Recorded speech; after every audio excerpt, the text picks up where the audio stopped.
el Alzheimer sigue avanzando en una sociedad cada vez más envejecida. Mientras continúa la búsqueda de una cura, un nuevo medicamento promete retrasar la demencia. Sus posibles efectos adversos han llevado a que no se autorice su uso en Europa, pero un grupo de científicos se ha rebelado. Quieren que las autoridades sanitarias se lo piensen otra vez y que dejen decidir a los pacientes. Soy Marta Curiel Tirado. Hoy en El País, la batalla científica por el fármaco del Alzheimer, cura prometedora o riesgo inaceptable.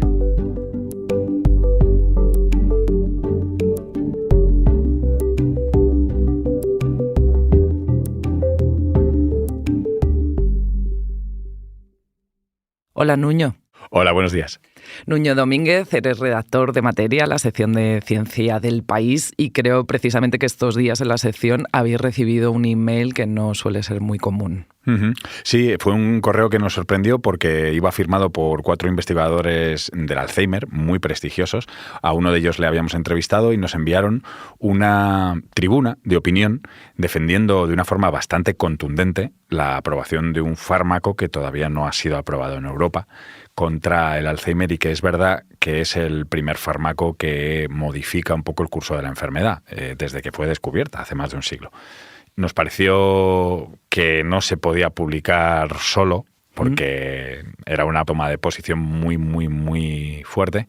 Así que decidimos escribir un tema para darle un poco de contexto y contar todos los detalles sobre este fármaco que, bueno, es tan esperado como controvertido, por así decirlo.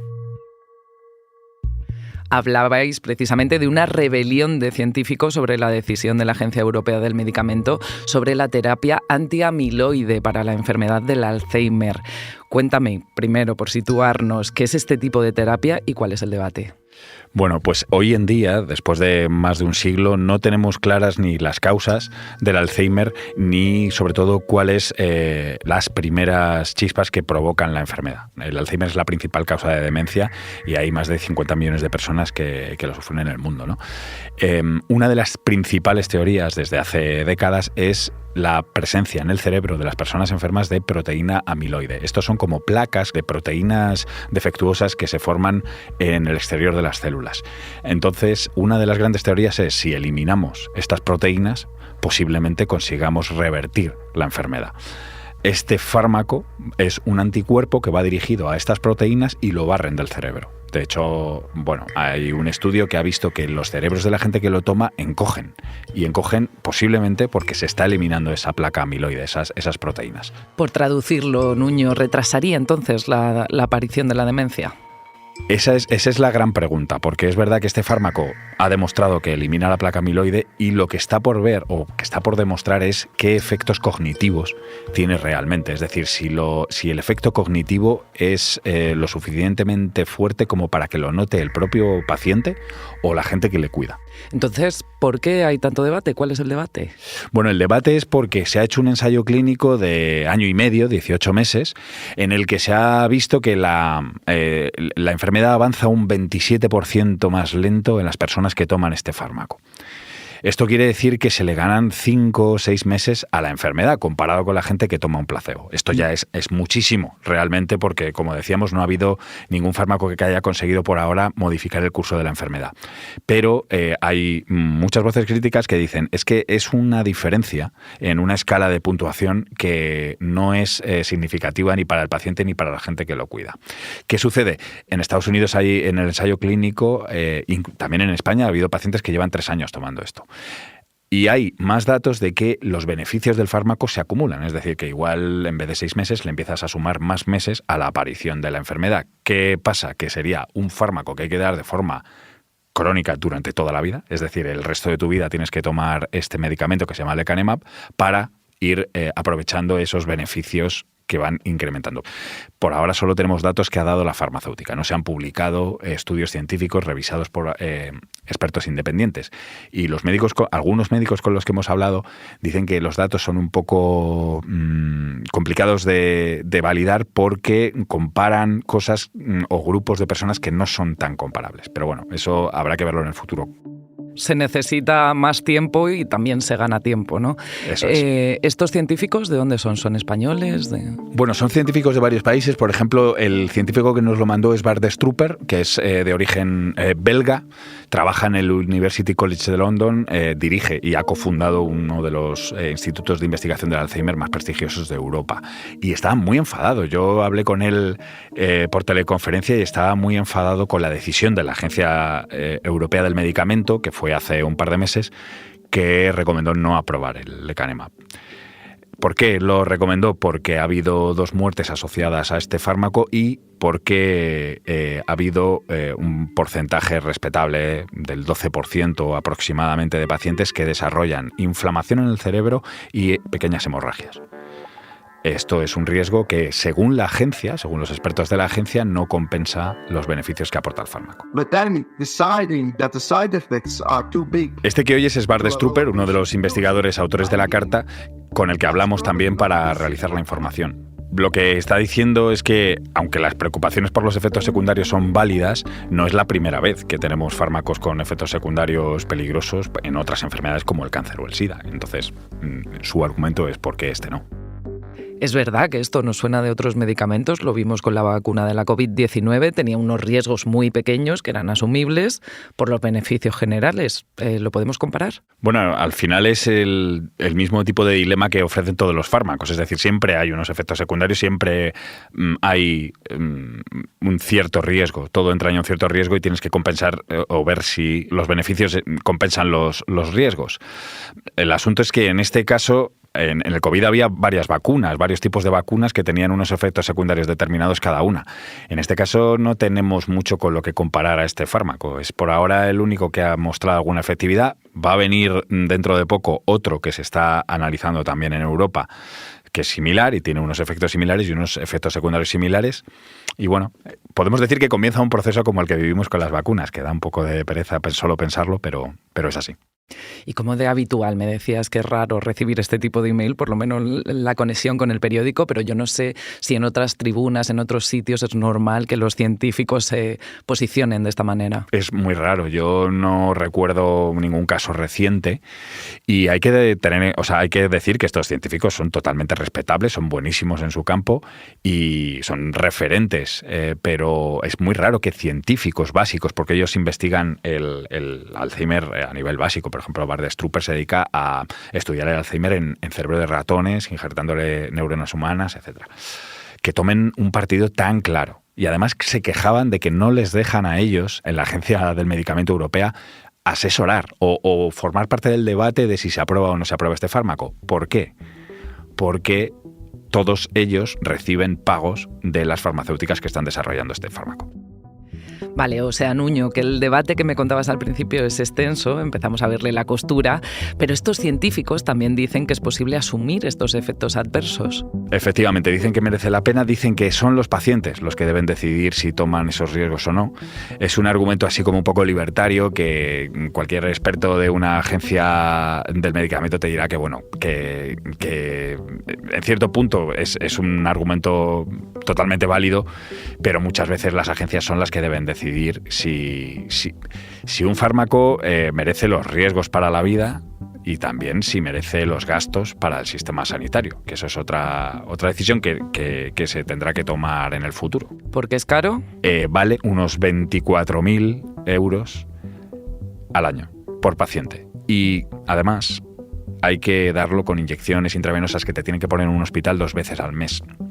Esto quiere decir que tienes que ir 2 veces al mes al hospital y encima te tienen que hacer un test genético para saber si puedes tomar el fármaco, porque hay contraindicaciones si tienes un perfil genético determinado, y hacerte varios escáneres cerebrales para asegurarte de que no estás teniendo esas inflamaciones. También hay que decir que en la mayor parte de los casos esas inflamaciones han desaparecido por sí solas y no han tenido consecuencias. Pero ha habido 2 pacientes en concreto que han muerto por el fármaco. Me decías que Europa no se está administrando, no se ha cedido a suministrarlo. No sé si en otros sitios del mundo sí se está ofreciendo. Por eso en parte nos escribían estos científicos. Se ha aprobado, la mayor parte de los países la han aprobado. La ha aprobado Estados Unidos, la ha aprobado Japón, la ha aprobado China, la ha aprobado Corea del Sur. Lo han aprobado los Emiratos Árabes, lo ha aprobado Israel. La mayor parte de las agencias del medicamento han dicho, bueno, no teníamos nada, ahora tenemos algo, puede tener sus riesgos, pero hay que observarlo, porque en todos los países supongo que lo que se va a hacer es ir observando a estos pacientes que van a empezar a tomar el fármaco y asegurarse de que los beneficios se van acumulando con el tiempo y que no hay pues más efectos adversos como los que se habían observado. También llama la atención la diferencia de criterios, ¿no?, entre las agencias. Sí, el tema es que los criterios que tiene la Agencia Europea del Medicamento para aceptar a un asesor en el proceso de aprobación del fármaco, de un asesor experto, como podrían ser estos científicos, son diferentes. La FDA, por ejemplo, americana, si tú declaras que tienes pagos de la farmacéutica en concreto, puedes participar en el debate o en el proceso de aprobación o no de un fármaco. En la agencia europea es mucho más difícil. Suelen dejar fuera cualquier experto asesor que tenga cualquier relación económica con las farmacéuticas que desarrollan los fármacos. Es una forma de proteger el tema de los conflictos de intereses. Hay investigadores que lo siguen defendiendo, pero estos investigadores dicen que no, que hay que dejar claro que ellos reciben pagos de las farmacéuticas, pero que sí que quieren participar en ese debate. El caso es que nunca dicen cuánto cobran. Ya me has dado alguna pincelada a lo largo del episodio, pero entonces aquí el nudo de este tema son los intereses comerciales de los científicos que lo defienden. Sí, es algo normal. O sea, muchísimos investigadores y muchísimos médicos reciben pagos de las farmacéuticas por dar conferencias, por asesorarles, etcétera. El caso es que todo este problema que tenemos con el lecanemab es tal problema porque hubo un fármaco previo que se llamaba aducanumab y que también era un anticuerpo que se dirigía a eliminar la proteína amiloide y que fue muy polémico por los conflictos de intereses de los asesores que apoyaban la aprobación de este fármaco. Y fue tan polémico que incluso en la Agencia del Medicamento de Estados Unidos, la FDA, hubo 3 expertos del panel que dimitieron porque había una presión brutal para aprobar este fármaco cuando no había demostrado eficacia. O sea, es un caso mucho peor que el actual, porque en el actual sí que hay un beneficio probado. Pero en aquel caso no hubo un beneficio probado. El fármaco acabó aprobándose y ha resultado ser un fiasco económico tremendo porque no se está utilizando.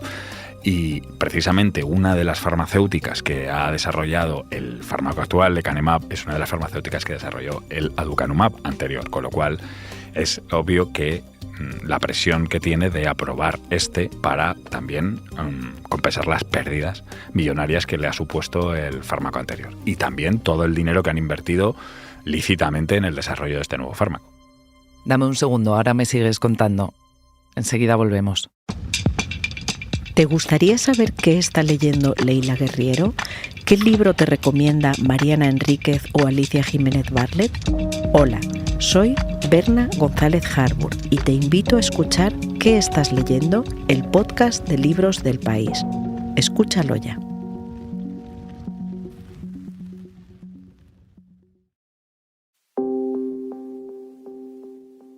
Nuño, he entendido los antecedentes. Por un lado, el conflicto de intereses de las farmacéuticas, los medicamentos, pero también, al final, la autonomía del paciente, ¿no? Su capacidad de elegir, porque ¿para quién va dirigido esto exactamente? ¿Cuál es el perfil de paciente? A mí me sorprendió mucho porque hablando con una portavoz de la Sociedad Española de Neurología, me dijo, este fármaco probablemente beneficia al 5% de los enfermos de Alzheimer en España, que son 800.000. Claro, parece poco, pero estos son unas 40.000 personas que podrían beneficiarse de este fármaco. ¿Y quién puede decirles que no pueden tener 5 meses más de vida, sobre todo valiéndose por sí mismos? Porque realmente este tipo de fármacos va dirigidos a gente con Alzheimer muy temprano. Es gente independiente, es gente que puede vivir sola todavía, pero empiezan a tener faltas de memoria, se olvidan de citas, repiten muchas veces la misma frase y cuando van al médico y le hacen, por ejemplo, un escáner del cerebro, ven que tienen proteína amiloide, es decir, que tienen un Alzheimer muy temprano. Es ahí donde hay que intervenir con este fármaco. Y ese sería el 5% de pacientes. Claro, si esto luego lo llevas a que hay 50 millones de personas con Alzheimer en el mundo, pues ese 5% es brutal. Y si lo multiplicas por 24.000 euros la dosis al año, las cantidades de las que hablamos son brutales. Hay un estudio que luego se matizó mucho, pero calculó que si Europa aprobaba esto, el gasto en lecanemab supondría la mitad de todo el gasto farmacéutico de la Unión Europea. Luego salió la cifra del 5%, con lo cual se reduciría mucho, pero todos los médicos, incluso los que defienden la aprobación de este fármaco, te dicen que esto va a cambiar el sistema sanitario, va a cambiar el sistema de atención en Alzheimer y que va a suponer unos gastos brutales, pero tan brutales o no como los que ya tenemos para los fármacos del cáncer, por ejemplo. Y también para los datos, ¿no?, que nos vienen en sociedades tan envejecidas, pues claro, son muchos meses de calidad.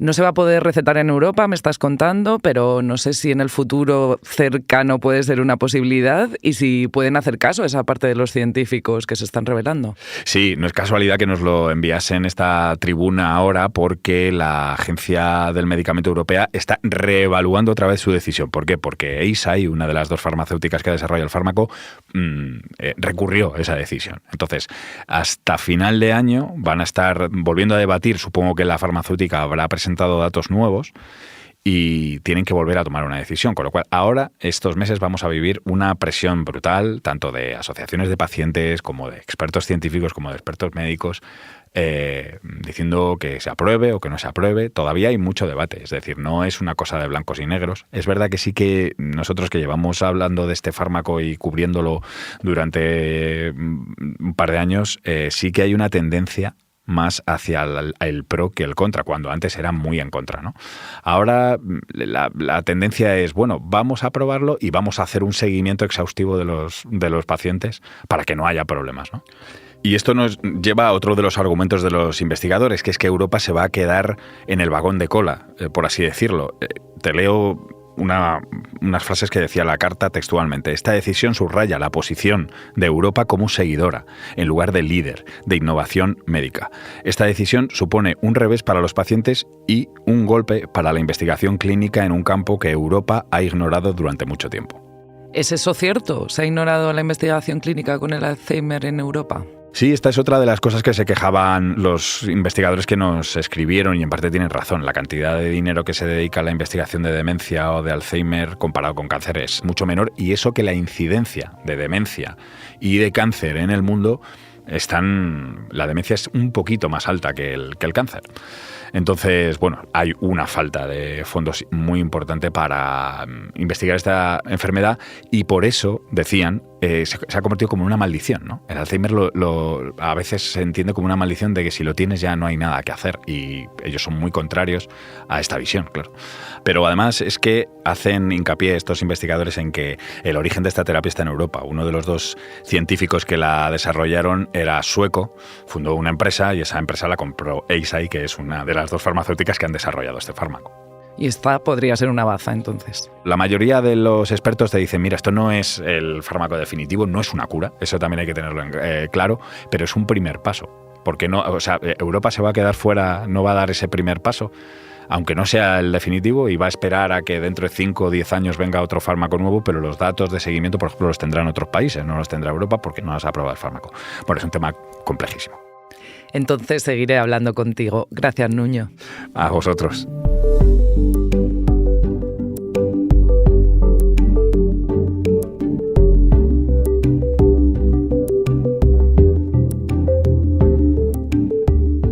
Este episodio lo ha realizado Belén Remacha, el diseño de sonidos de Camilo Iriarte, la edición de Ana Rivera y la dirección de Silvia Cruz La Peña.